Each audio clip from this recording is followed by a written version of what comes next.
结婚5年，季延川为青梅失约了99次。这次失约后，我在他的办公室里发现了2张飞往法国的机票。他语气冷淡：“本来想给你个周年纪念日惊喜，既然你都看见了，那就机场见。”我早早收拾好到了机场，从白天等到了深夜，也没看到季延川出现。直到我看见他的小青梅发的朋友圈：“今天是我生日，虽然某人没时间陪我去法国，但是看在他在陪我去游乐场玩的份上，原谅他了。换作是以前，我一定会给他打电话，哭泣着质问。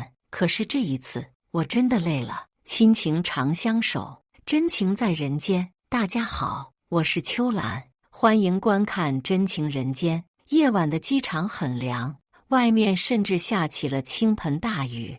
顾小月发的朋友圈狠狠刺痛了我的双眼，我捏紧手机，忍住了扔出去的冲动。这是季延川失约的第101次，我忍不住瑟缩了一下，心底的期待已经消失得无影无踪。1个星期前，季延川因为他的小青梅顾小月被锁在家门外，当着所有人的面将我一个人丢在了宴会，让我受尽冷嘲热讽。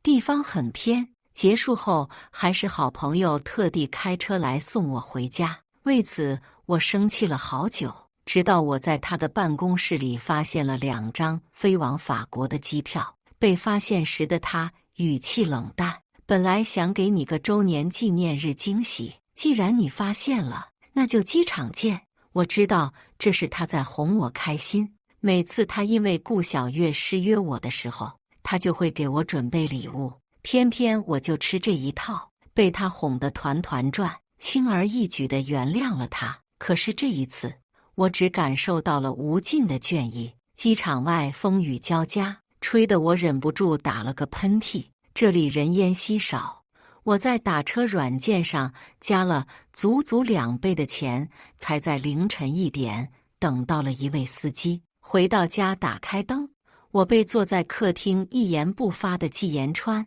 吓了一跳。季延川双手抱臂，看到我之后劈头盖脸的责问：“这么晚了还不回家，去哪里野了？”我不想说话，自顾自拉着行李往楼上走。今天在机场等了1天，我浑身只剩下疲惫。季延川有些生气，拉住我的手说话。我看着被拉着的手，有些泄气。我去哪里？你猜猜我拿着行李箱能去哪里？说着说着，我负气将行李箱推了过去。季延川却是完全没有想起来我们的约定，将行李箱踹开。好啊，长本事了，一声不吭就想跑出去。你有把我当作你老公吗？这么大个人不知道报备一声。我被季延川的强盗逻辑气笑了，冷冷道：“季总真的是贵人多忘事，连自己要飞法国都忘记了。也是，你忙着和你的小青梅在游乐场玩呢，哪里顾得上我？”季延川脸色闪过一丝心虚，很快换成了不耐烦：“我工作很忙，你又不是不知道。而且我和小月从小一起长大，她无父无母，不过是想让我陪她过个生日而已。你至于吗？我真的烦了，每次都是这个理由，就因为他们一起长大。顾小月无父无母，所以不管怎么样，只要他一句话，季延川都会放下手中的东西，将他的事情放在第1位。就我也被排在顾小月之外，如今还因为顾小月过生日，就将我丢在机场1天，一声不吭，荒谬！季延川抓我抓得很紧，我费了力气才将他掰开，声音平静：“好，我知道错了，对不起。如果是以前，我一定会和季延川吵个没完，但是如今我的心里没有任何波澜，只想快点结束这场谈话，上楼休息。”季延川看着我，有些怔愣，他看了我半天，似乎想要看出什么来。很快，他松了一口气：“你能理解就好，等明天忙完，我带你去度假村玩。”说完，季延川绕过我往楼上走，我随意应了一声，随后打开手机联系多日不见的好友。不出意外，明天的度假村之旅，季延川还是会被顾小月用各种各样的理由叫走。既然如此，我不如自己联系朋友去，正好准备一下离婚事宜。只要离婚了，他不管给顾小月做多少事都和我无关。我收拾完，匆匆洗了一个澡，就回到房间。季延川还没睡，他瞥了我一眼之后，立即将后背的地方腾了出来。我熟练并沉默着到他后面给他捶背。过了一会，他扭过头来，眼神不悦：“你没吃饭吗？”我没有说话，只是静静地看着他。他有些生气，恼怒道：“哑巴了！”这是季延川又要发脾气的征兆。他总喜欢在这些小事上争论不休，直到我认错为止。我忍不住嘲讽：“我哪里敢吃饭啊？”生怕错过了季总到来。季延川沉默了半瞬，咳了一声：“那你自己饿了，不知道去找饭吃吗？就知道傻等，真蠢。算了算了，你今天不用帮我按摩，好好休息吧。”季延川一副给了我天大的恩赐的神情，我也没客气，背对着他，果断躺下进入被窝。身后的人半天没有动静，深呼吸了一瞬后才关掉灯。这是我第一个没有想尽办法躺在他怀里睡觉的夜晚。等我起床下楼的时候，已经有些晚了。季延川破天荒没有去公司，而是坐在沙发上看着书。他戴着一副浅色眼镜，穿着一身休闲服装，看起来温柔沉静，像极了我当初见他的第一眼。恍惚之间，我还以为从前的他回来了。只是季延川一抬眸张嘴，立即击碎我的所有幻想。傻站着干什么？看不到我在等你吗？快点！季延川的眼底只有不耐烦和高高在上。我点点头，很快就解决了桌上早就冰冷的早餐。收拾完毕后，就站在他身边。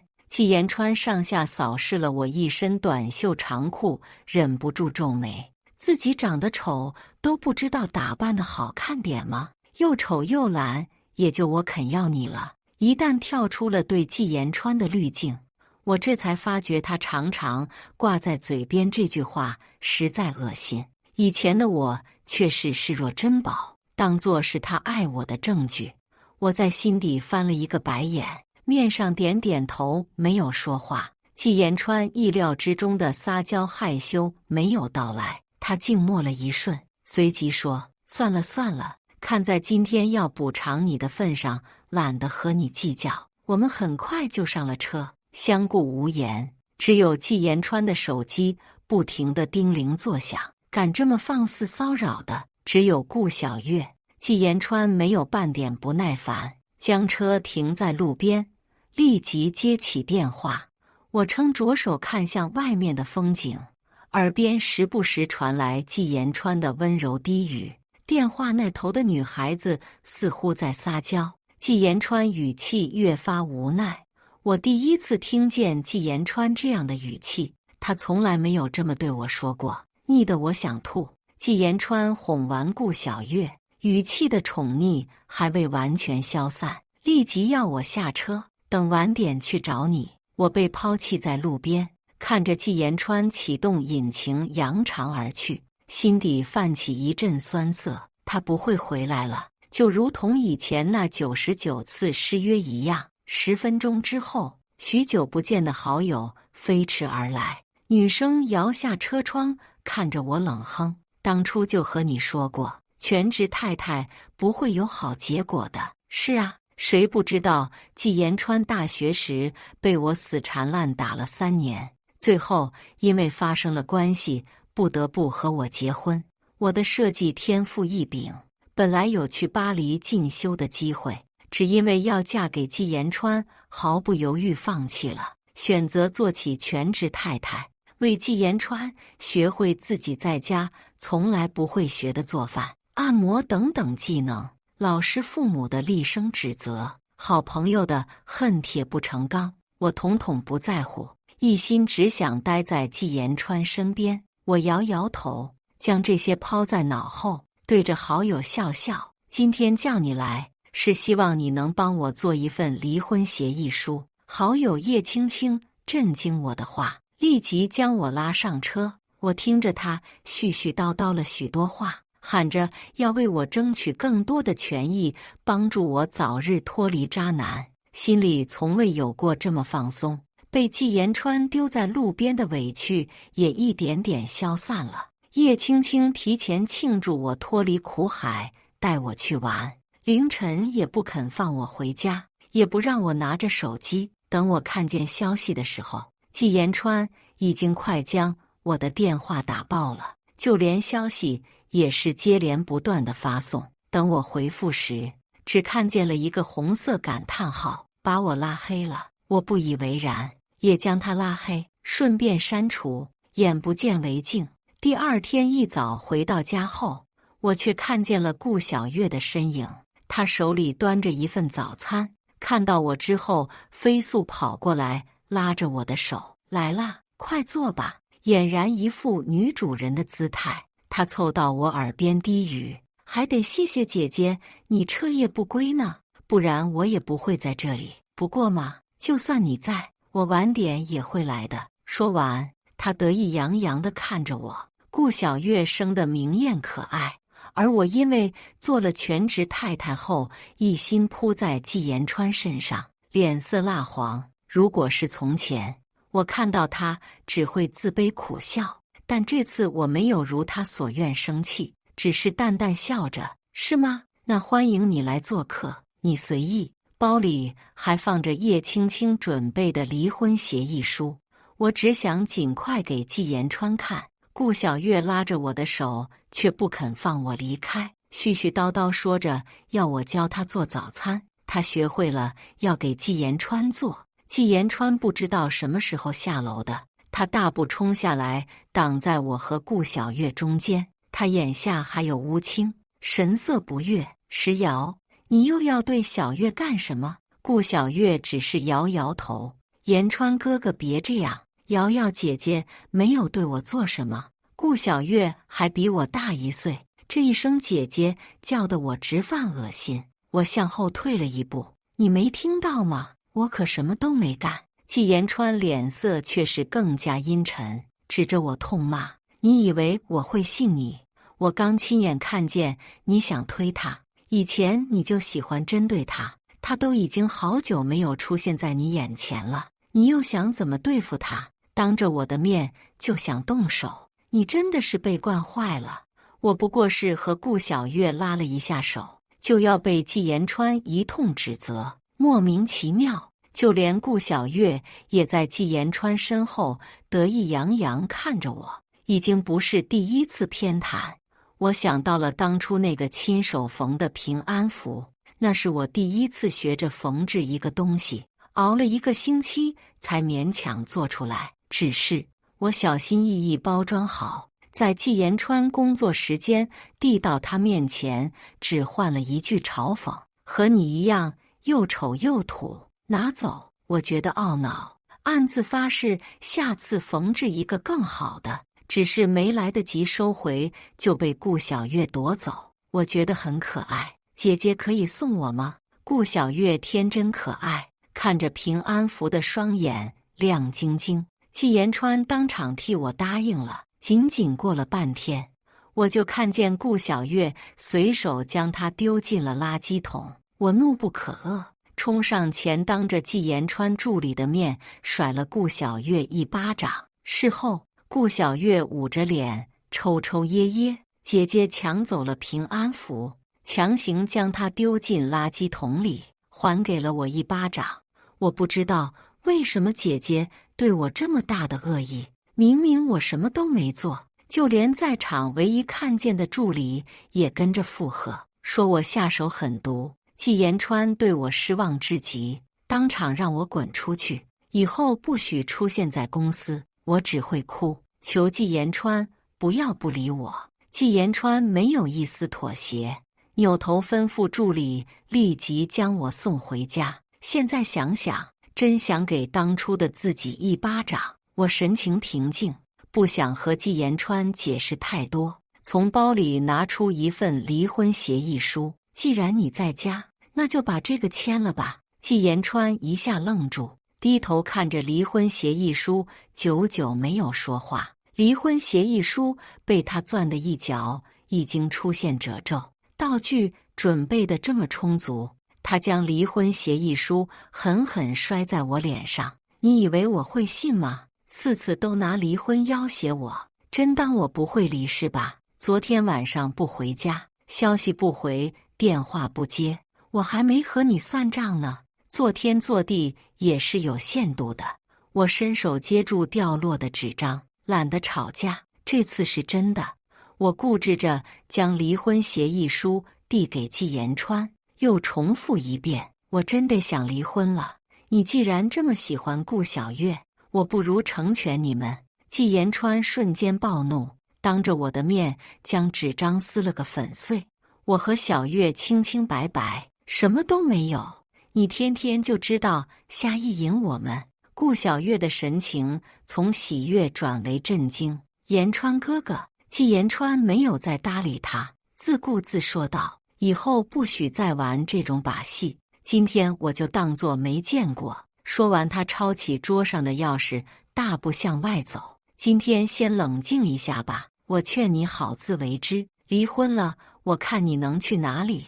顾小月什么话都说不上，只好匆匆忙忙跟上季延川的步伐。很快，房子恢复了一片寂静。我松了一口气，将地上的纸张碎片捡起来，丢进垃圾桶，重新打印了一份。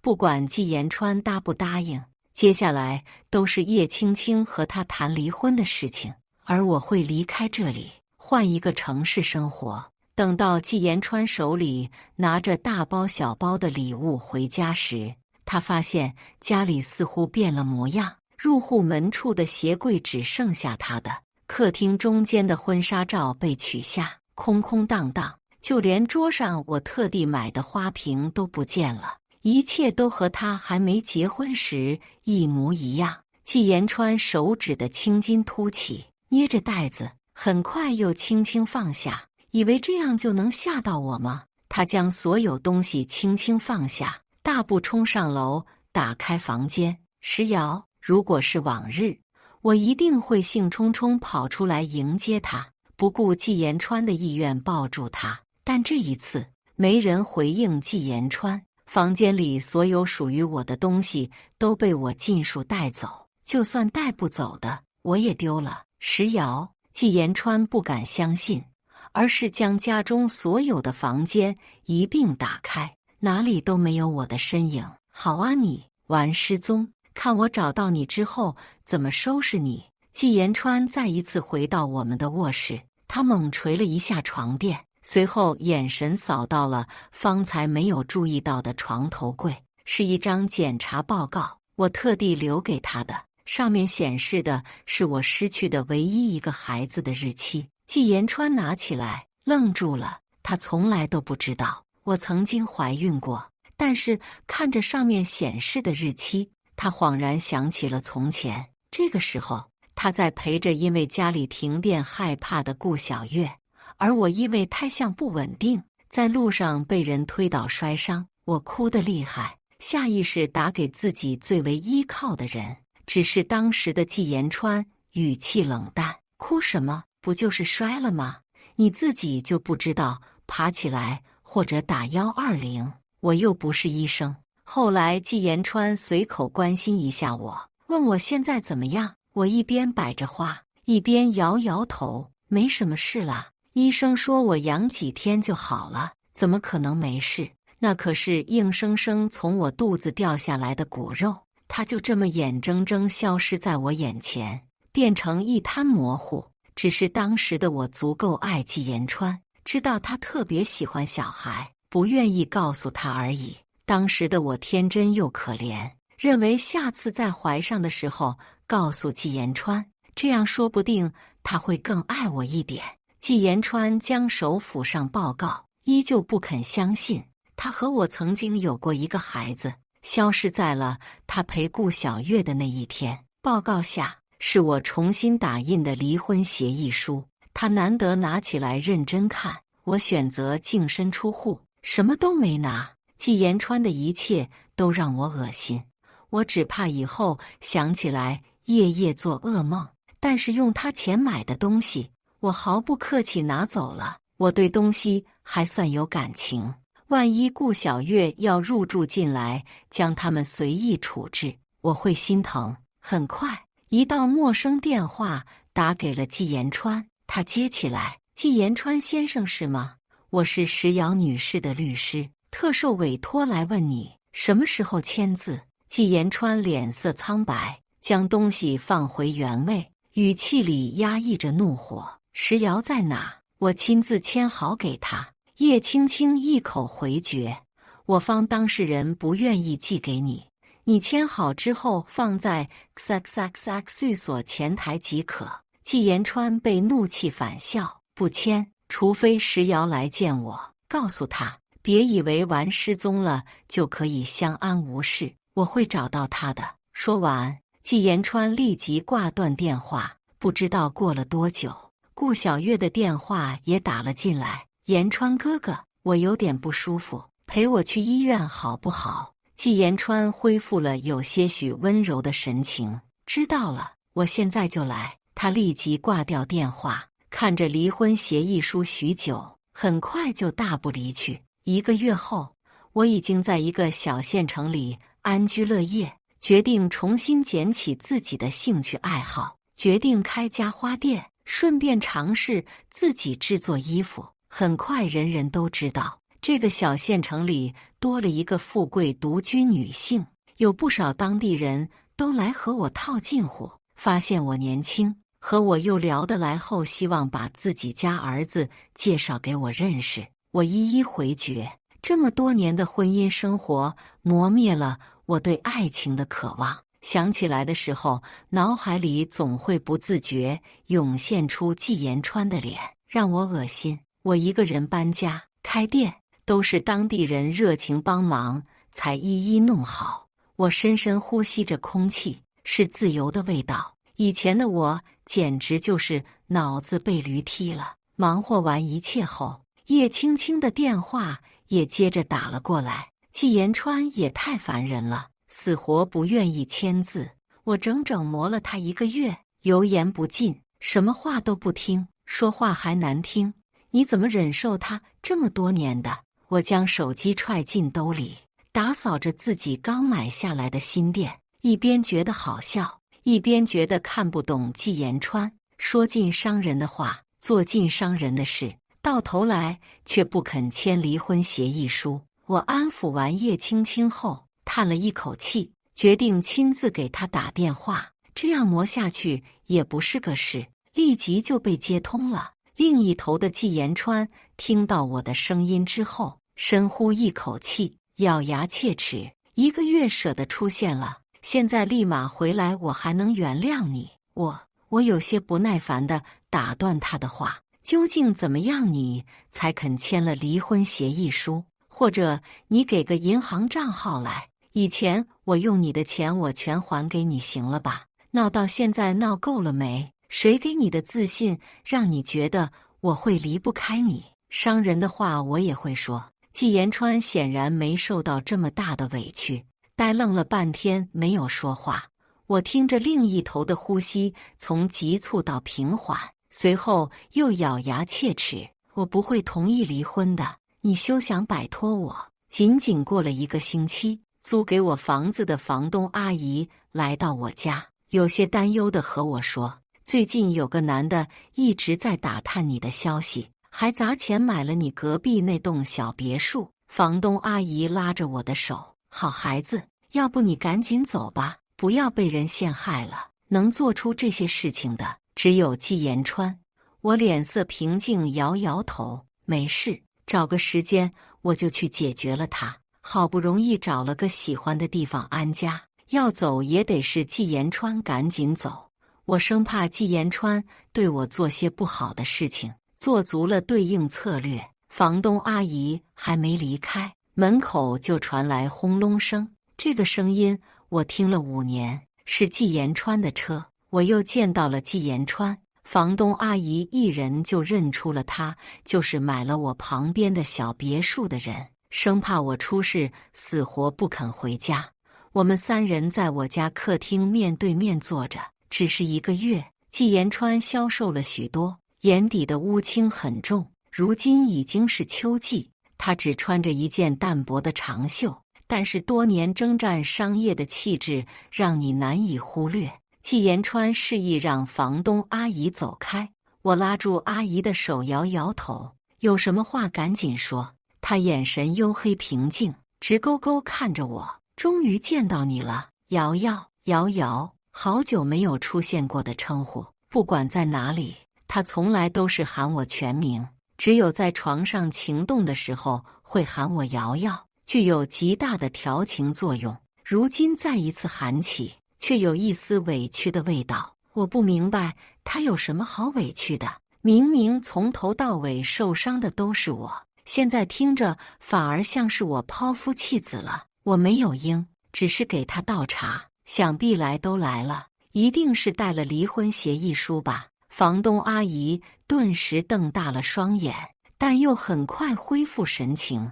毕竟我一直都没有说过自己已经结婚了这件事。他甚至也给我介绍过他家儿子。季延川脸色一下就黑，捏紧了我的水杯。离婚协议书，离婚协议书，从头到尾你就这么在乎那几张破纸？我最近吃不好睡不暖，你就一点都不关心吗？看来我过去8年的舔狗生活给了季延川很大的自信。有顾小月天天照顾你还不够，还要我去伺候你。季延川脸色煞白，有些心虚。你怎么？我猜的。我丝毫不觉得季延川会真的因为我想要离婚而彻底拒绝顾小月。而顾小月也不会放过他，和我猜的一样，顾小月已经和季延川一起住了。房东阿姨一下听不下去了，抬头将滚烫的水泼了过去。贱男人，出轨还敢理直气壮，老娘见多了你这样不要脸的人了。你要是我儿子，我肯定要将你打残废。水流顺着季延川的头发，脸颊滴落到地面。季延川眼底闪过不可置信，随后生气了。就连我也被房东阿姨惊呆了。知道阿姨热心肠，没想到这么热心肠，简直就是我的手替。季延川只是用手将头发往后撩，将脸上的水擦干净。我拉着房东阿姨就往屋外冲。阿姨显然还在气头上，对于我拦着她这件事很不满。我连连哄着，好说歹说才将阿姨送走。等我回到客厅的时候，季延川眼神悠悠，他低头从口袋拿出了一个平安符，是当初被顾小月丢在垃圾桶的那个，只是色泽有些暗淡，看起来像是被人带在身边许久的样子。其实你给我的平安符，我带在身上几年了，当时的事情我也搞清楚了，是小月陷害你。我的助理帮他说话，我也解雇了。我以后不会再见他，我只想待在你身边。我这个月一直睡不好，没有你在我身边，我怎么也睡不着。我梦到了你给我洗衣做饭，打理家里每一寸地方，整个房子看起来很温馨。现在看起来挺冷的。停！我打住了季延川的话。你来的目的是什么？季延川拉住我的手不肯放，眼神焦急。我不想你离开我。我沉默了一会，用力挣扎开季延川的手。不用了，就像这个平安符一样，丢了就丢了。他曾经待在垃圾桶里，那就说明那就是他该去的地方。季延川有些颤抖，眼底的坚定一点点破碎。我可以洗干净。我摇摇头，没有必要。季总，我们真的不是一路人，当初就是一场意外绑定我们，如今就这么好聚好散不好吗？就当我们没见过。我感觉到季延川彻底碎了，他张张嘴想要解释，我不爱顾小月，我只喜欢过你。我叹了一口气，心底毫无波澜。但凡这句话早2个月出现，说不定我还能够坚持更久。现在还在季延川身边吧？他有些执拗，既然当作没见过，那我们就重新开始。季延川离开的背影很狼狈，进了车子半天才开走。季延川倒是真的说到做到，每天雷打不动地出现在我家门口，固执地想要送我去上班。我只想开着小电驴，感受空气间自由的味道。但是他开着豪车在我身边实在扎眼，周围人都忍不住望着他，同时也瞄到在旁边的我。我忍不住瞪眼，能不能别跟着我上下班？很烦。季延川眨眨眼，没有丝毫退步。不行，这里危险，我不可能放任你自己单独来回。我只能是叹气，装作没见到他的样子。他似乎清闲了许多，没什么事还会到我店里坐着，替我搬东西，替我整理花。我只当作自己请了一个不要钱的免费劳动力。他长相优越，气质扎眼，不少女孩子被他的外表吸引，脸红红地问我要联系方式。我只能说让他们快跑。叶青青忙完之后，闹着要将以前的朋友喊来到我这里一起玩。只是我们见到之后有些面面相觑，他们身后跟着顾小月，我身边带着阴魂不散的季延川。一行人到了野外玩耍，季延川不知道用了什么手段，明明我和叶青青才是一个房间的，最后却变成了我和他。等我发现的时候，他已经洗好澡，只在下半身裹着一个浴巾躺在床上。发觉我要离开后，直接飞扑过来，锁上了房门。我闻到了一股醉意，季延川既然敢喝酒，我心中警铃大作。他每次都会发酒疯，保不齐这次又会做出什么事情来。季延川没有给我挣扎的机会，立即将我横抱起来，丢在床上。他眼眶通红，像是隐忍了许久。我都在这里2个星期了，为什么你一个眼神都不肯给我？我就这么让你恶心？你宁愿和他们玩，都不愿意和我待一起。叶青青带来的人有男有女，而白天我男女不拒。季延川只是坐在一边静静看着我，我以为他真的想开了，没想到是平静的疯了。季延川的力气很大，动作猴急，完全罔顾我的意愿。但在我认识季延川之前，我一直都在联系散打的，只是在季延川跟前扮了一个柔弱的形象。我忍无可忍，给了季延川一脚，他被我踹的只是翻了一个身，但好像酒也跟着醒了。我只是不甘心，我哪比不上外面那些男的？我语气平静，喘着气。我流产1次还不够吗？还要流第2次吗？他的手停在了半空，我们都想到了那一次流产。季延川很快就反应过来，甚至有些偏执。没关系，这一次不会了。下一秒，我的房门被叶青青踹开。宝贝别怕，我来救你了。他一边帮我拎起来，一边指挥着后面的人上前。看到这个男人了吗？揍他！朋友们下手实在是有点狠。季延川最后还是进医院了。顾小月知道之后，立即飞奔赶过去照顾他。他踹得直接胃出血，顾小月气得眼眶通红，一边削着苹果皮，一边愤愤不平。延川哥哥，姐姐她到底哪里好，值得你现在被那些人打进医院了，还要想着她？现在是我照顾你，你打了这么多个电话，他回来看你一眼吗？季延川却忍不住大骂：谁准你说他坏话了？是我让你照顾我的吗？这不是你心甘情愿，我逼你了。顾小月哪里受过这样的气，被凶得直哭。你不也只有我了？砰！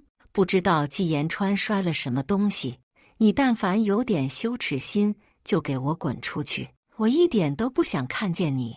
顾小月再也受不了季延川的言语侮辱，哭着跑了出来。正巧碰到了一直在门口不敢进去的我。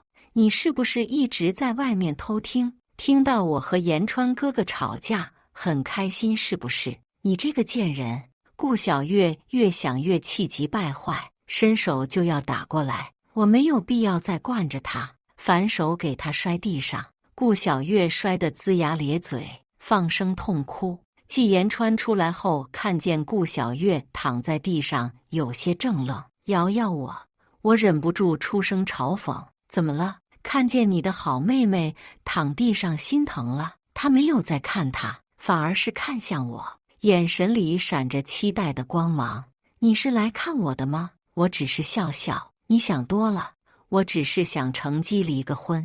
季延川的眼神近乎卑微，我到底该怎么做，你才能够原谅我？我都答应你好不好？我笑笑，真的吗？真的。可你在我这里没有任何的信誉可言。季延川怔住了，你骗我，我们身份调换一下，我也去找一个男生，我去宠他，将他放在你之前，你以后就是只能在家等着，一句气话都不能说，不能生气，不然我就会骂你。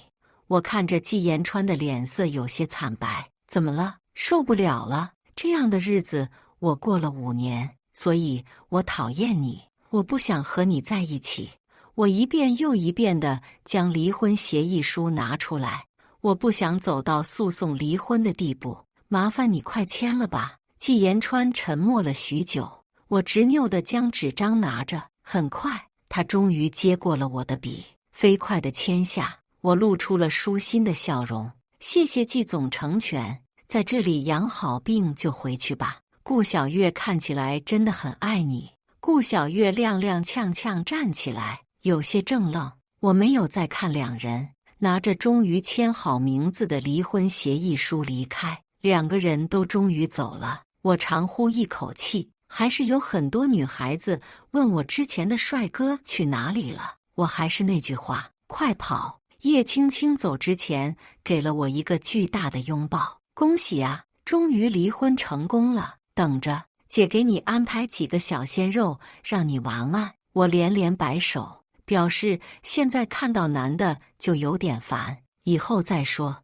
我的花店事业在小县城越开越红火，顺带着很多人也喜欢上门找我定制衣服。叶青青回去之后告诉我，季延川的日子过得不是很好。顾小月被季延川抛弃之后，在市内闹了很多笑话，连带着季延川的公司股份都有点跌。后来，顾小月被送进了精神病院，神情癫狂，嘴里总是念叨着延川哥哥救救我。季延川的公司没能承接起来，被同行打了下去，很快就销声匿迹。叶青青就连人脉这么广的，她都不知道季延川去了哪里。我知道这些的事情，心里其实没什么感觉，因为都和我没有关系了。他们的故事似乎都离我很远，远的我只想守着我的小店过一辈子。后来我又遇到了一个男生，他高高瘦瘦的，肤色是没有经历太阳照的白，他很容易脸红，但是做事很细心。来我店里打工了这么久，我一点错都挑不出来。在一个夜晚，他拿着告白信和我表了白，随后拿出了一个闪瞎我双眼的大钻戒。我没有答应他，虽然他有些落寞，但是我把他留在了店里给我干活。想到一个有钱人愿意在我的小店里干活，就身心舒畅。但是我在心里暗自给他了一个考核期，万一那天过了，我也不是不能有个男朋友。至于结婚，这辈子都不结了。感谢大家的观看，欢迎大家在下方评论区讨论。如果你喜欢这类故事，记得点击订阅《真情人间》，并分享给更多的人，这会对我帮助很大。再次感谢大家的观看。